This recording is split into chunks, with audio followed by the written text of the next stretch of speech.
what is your opinion on buying a business, even without entrepreneurial experience, instead of building a business from scratch? Yeah. So that sounds like private equity. So I'd be very, very careful with that. And before you start a company or invest in any company, I want you to write a full business plan. And I teach that in my MBA program in the 3rd semester in the Venture Capital Boot Camp. And the way you know you have a great business model or business plan is if you actually finish the business plan. You write the whole thing. And most business plans I've written, I've never finished, which means I haven't started too many companies. But the ones I finish are the ones where I start the company in. I'm not always successful, but sometimes I do okay. So the bottom line is write a full business plan with me in the MBA degree program before you start your company. And I teach my students in my MBA program, how to start a company with no money. Okay. You always want to use OPM, not the drug, but OPM, other people's money. Don't get a loan from a bank because banks are chicken. And if you are late with one payment, they can take everything. I want you to get high net worth investors to invest. And I've humbly raised and managed over $1 billion in my career by networking. And so take my MBA degree program or go to my website, download my networking book for more tips on how to network and meet high net worth investors. Yeah.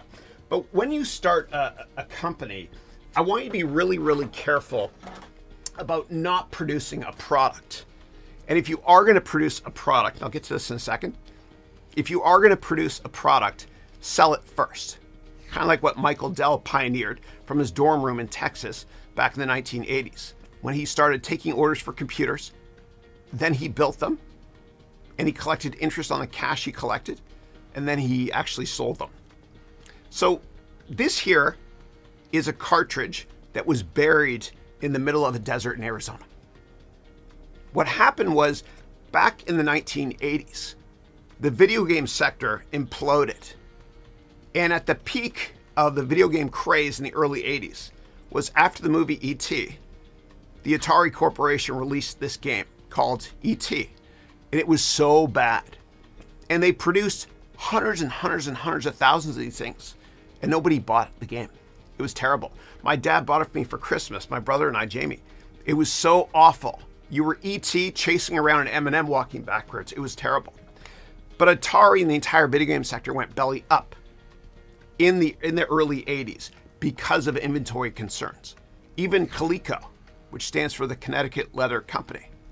ColecoVision was my platform when I was a kid where I played this. Yeah. So the bottom line is be very, very careful with inventory. Okay. If you're going to sell a product, please try to sell it and then make it.